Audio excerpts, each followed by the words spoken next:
Good afternoon, all, and welcome back to Scott's Sporting Corner. So, on this episode, well, first of all, I should say I do apologise for my slight hiatus over the last couple of weeks. I got very ill last week. I had some other stuff going off as well, so I didn't really get a chance to do a podcast episode. I actually wanted to do one earlier in the week, but my voice has been shocking as well. But that is back now.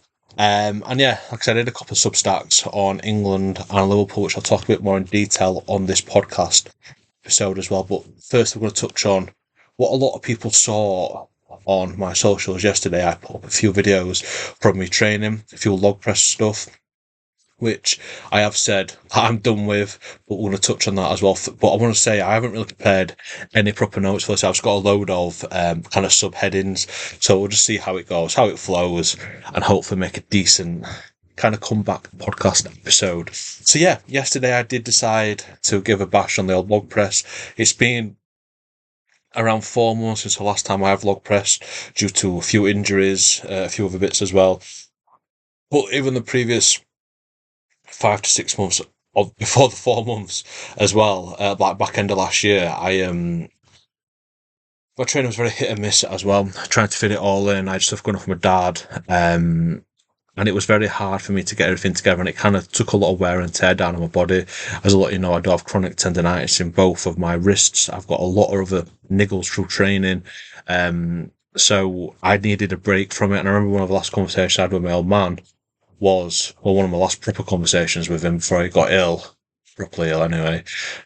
We spoke about how I might stop kind of strongman training, and his words were, thank God for that. So you could see the kind of wear and tear on my body, how much pain I was in. He actually saw as well the amount of painkillers I was taking to get through training sessions. But I feel fresh now. I feel good. I feel stronger. I feel fresher. I feel fitter than I've been for a very long time. And yesterday is proof of that, because the last time I last time I did completed a block of training without getting ill or injured, and I went and competed, my 1 rep max was 90 kilos. That was not long after kind of training log for a block of time, and I was kind of training log for another competition, what was a couple of weeks before that, where it was for reps, and that was for 80 kilos. So I was kind of preparing for that. Then I went 2 weeks later and did 90. And then I know in me, I've got a lot of potential in log press. I know I can push the numbers really high very quickly. And yesterday was apparent, because I went, after 4 months of not touching a log, I went and pushed 95 kilos overhead, which it's still not, it's getting close to that kind of intermediate level, which I personally believe I can push that very hard, very quickly, with the right training and right kind of methodologies around it. And I think that's kind of the problem I've had recently with my training, because I've been doing a lot of research on different kind of strength athletes, but kind of pushing strength athletes. So you kind of got your bench press, your log press, all that stuff like the Jim Reaper, Julius Maddox in bench pressing. Then looking at people like Luke Stoltman, Ian Bibby, even Graham Higgs as well, when it comes to that log pressing. And the problem is, you look at how they split their training week. So how can I word it? They would do different pressing variations multiple times a week. What we've got to remember is they are enhanced athletes. I am chasing the natural world record, which is 182, I believe.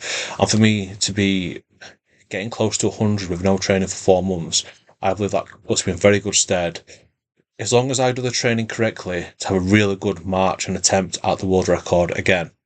That's the aim for me to do it.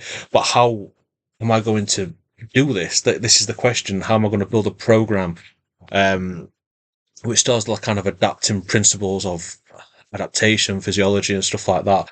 But what we want to do is focus on quality over quantity, more like a long-term progression approach, instead of trying to fit multiple pressing sessions in each week. I think how we're going to look at this now, because it is really been an eye-opener for me that I've managed to press. Well, to be honest with you, I pressed 95, not yesterday, the day before. It was now. Yeah, the day before. And if you look at my list, what I've done in that home setup, because it's not the best home setup, it's a very, make as we do setup. When I go and do a competition, I can add, when it comes to log press, around 10 kilos more on when we got like a proper setup. Deadlift was the same. I could add 20, 30 kilos on when I go into a competition. So yesterday, I keep saying yesterday, bloody hell. 2 days ago, I did 95 kilos. I 100% had 97.5 in me. I probably had 100, maybe 105 in me as well. Well, probably, I definitely think I could do 100. If you add 10 onto, like, say, that's kind of the bro science we're using right now, that is 110 kilos after 4 months off of training. And the previous 6 months was very hit and miss. I think that puts me in a very good stead to try and have a march at this world record.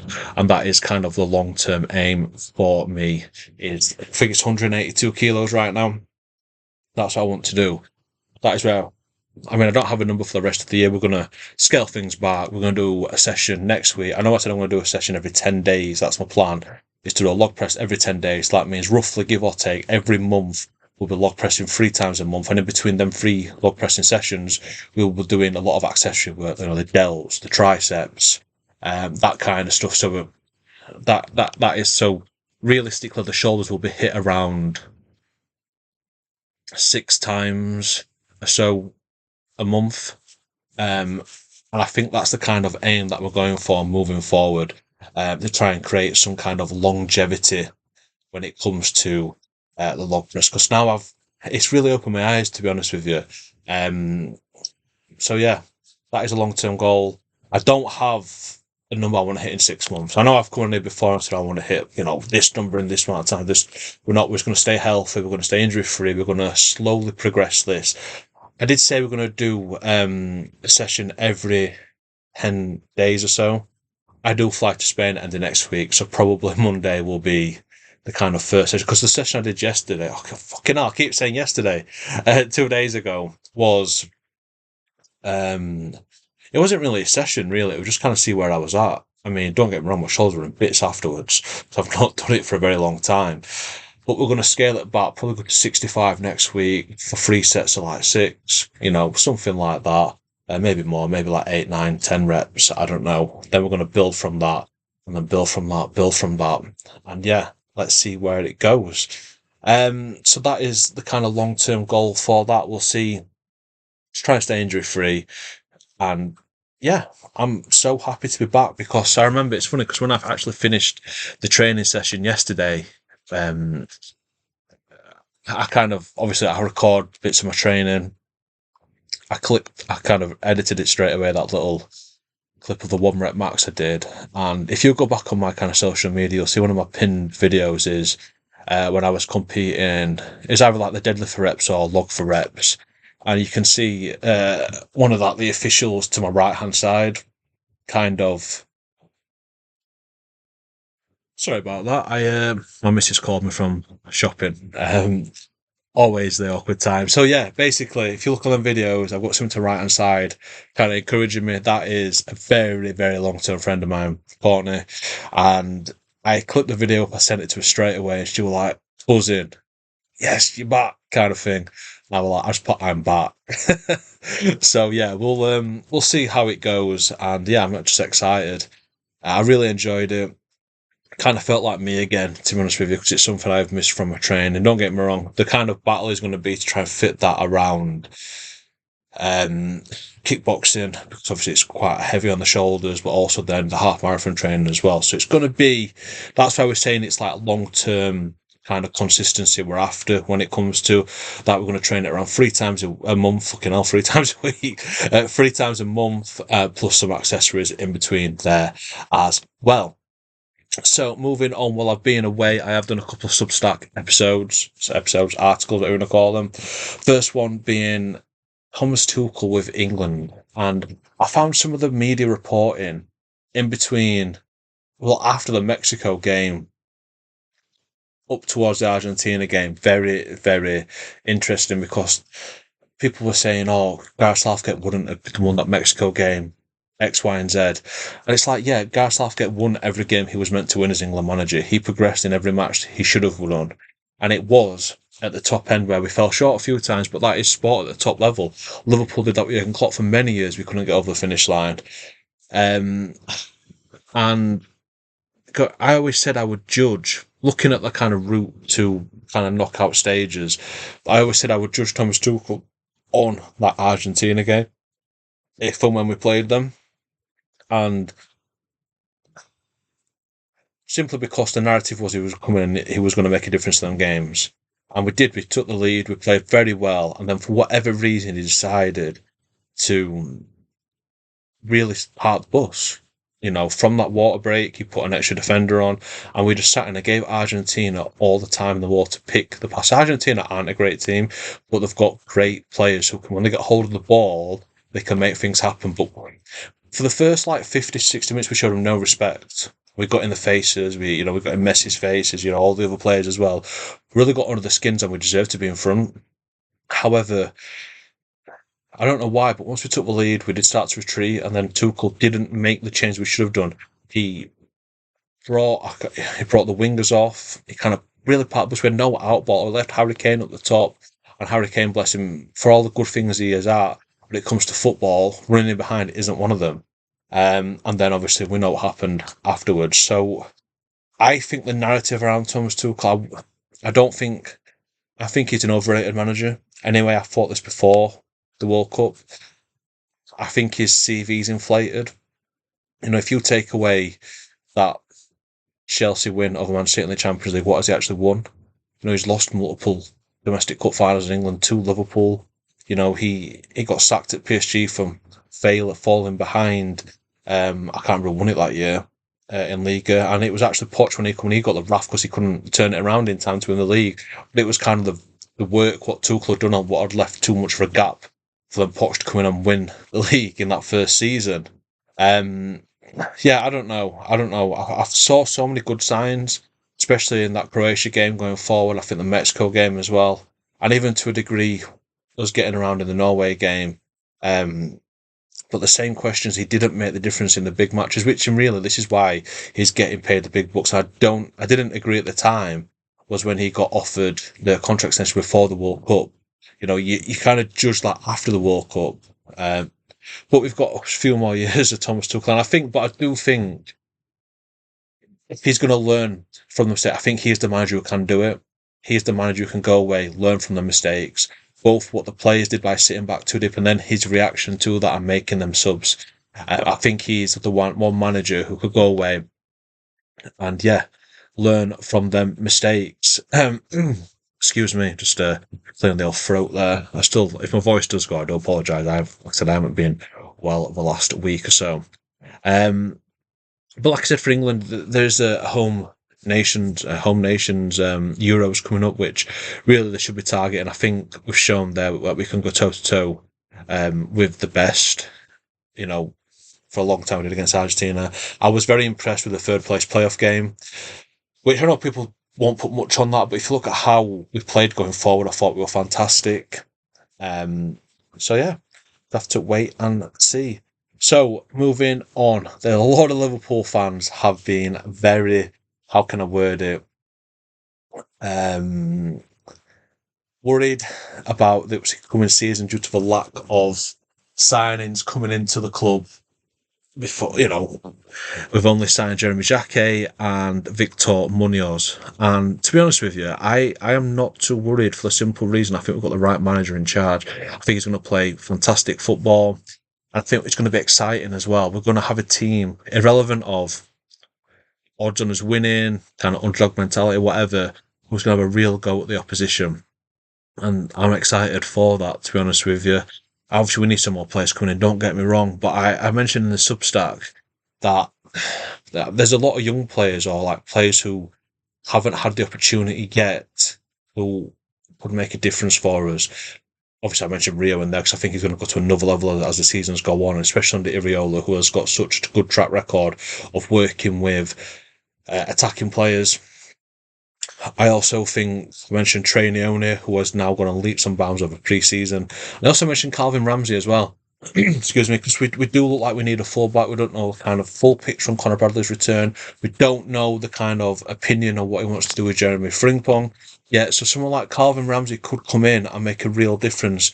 When we signed him, I think he won the Scottish Football Writers Young Player of the Year. He was the kind of player profile best suited to a trend. So I generally believe he could play a big part in this upcoming season for Liverpool. And what I want to say as well, it's not even just him. You look at Harvey Elliott, even someone like Stefan Bajcetic as well, who come in and make a big difference. But we don't know the opinions and what the coaching staff have on these players, or we don't know what these players themselves are thinking. Are they thinking about moving on to pastures new, or are they ready to fight for the place under this new manager? Because you do get it's like a blank page for everyone when a new manager comes in. But one thing what does frustrate me, and I'll give you a couple of examples as well, it's like when you see a player who hasn't, we've had an up and down couple of years, let's use Stefan Bajcetic, for example, because after that kind of breakthrough cameo season that he had before he got injured, he's never really got back to them heights. And people are now kind of writing him off and saying, oh, sell him, he's not built for the English League, X, Y, and Z, which could be the case, but we don't know yet. He's only 21. We don't know if he can get over this, and if he gets over it, he's a fantastic player.